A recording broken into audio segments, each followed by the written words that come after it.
Headline number 1, HBO Max sends an 8-meter dragon soaring over London. Chris, this looks awfully real. You're saying that this was a dragon, like a physical dragon? It looks kind of like a CGI thing. No, it was an animatronic 27-foot dragon that HBO flew over London in honor of the release of the 3rd season of the House of the Dragon series, which is a spin-off of Game of Thrones, which is, I call it one of the best shows of all time with perhaps the worst ending in television history. I still have PTSD. A lot of people agree with you on that one. Yeah, I mean, that's something that unites Chanel in a country where we can't even agree on the definition of a woman.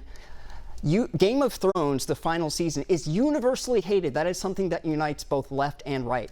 But, so that's a good thing. But I hope the people of London... Well, for those who have watched it. But, you know, I think that it unites people to see a dragon in the air and, you know, marvel at it. 26 feet, though. Wow. I thought it was a kite, but wow, that looks like a lot of technology went into it. Yeah, 3,000 man-hours. Took about 3 months to build this thing.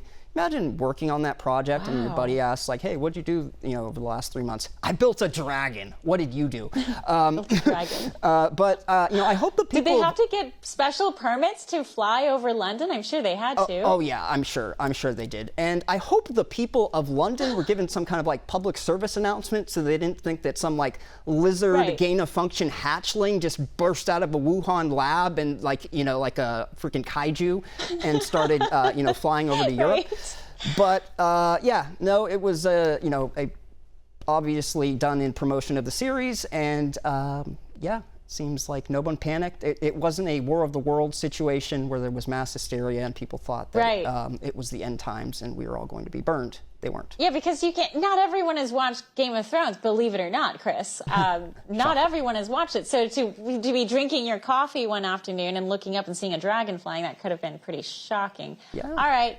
Headline number 2, anti-science New York Times blames misogyny for Supergirl's historic flopola. All right. How bad was the flop? You predicted it was going to be a flop. How bad was it? I did. I guess all of those Christian dads who said that the trailer didn't look good were spot on. This was an absolute disaster. And I watched the movie, Chanel, so that I could give a fair critique of the film. First of all, aside what did you think?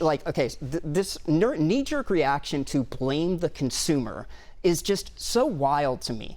The reason this film was bad and the reason it did so poorly, one, you had the lead actress alienate half the country by comments she made in the lead up to the film, but beyond that, it's just boring and contrived storytelling, CGI and this bizarre color saturation that makes it feel like your eyes are bleeding. The soundtrack is absolutely atrocious. It's like a cacophonous auditory knife stabbing you in the ear. Who is their audience, though, Chris? Because I know it's Supergirl, and I know everything you're describing kind of describes a male audience. Right. But it seems like they got their wires crossed about who was actually going to sit here and watch this. I don't see pink-haired feminists sitting there watching Supergirl. No, maybe I'm wrong. No, Chanel, no, you're absolutely right. The target audience should be, the people who, collected the comics as kids and had the action figures and are actually, invested in the story and actually care and are actually going to see the films and watch the TV shows.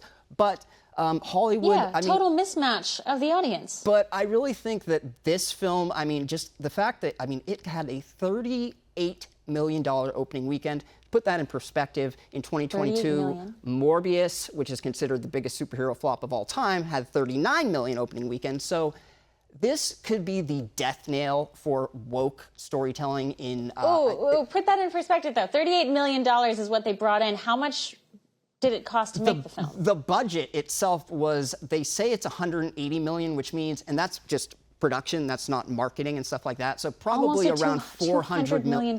Yeah, and account for marketing and all that. Probably close to $400 million to break even. And $38 million opening weekend is not a good sign. This film is going to lose at least a few $100 million. Yeah. It is, it's really sad, and, but they do it to themselves. They continue to, just pander to an audience They really that do it to doesn't themselves. exist, a vocal minority of people who aren't even going to the theater. It's insane. I guess they just thought $400 million was just going to will popularity into existence for it. Right. $38 million opening weekend. That's pretty dismal. Do you want to see more truthful reporting like this? Watch 16 hours of live news coverage and 4 primetime talk shows every day on One America News. Find us on YouTube TV, Spectrum, Dish, or the OAN Live app.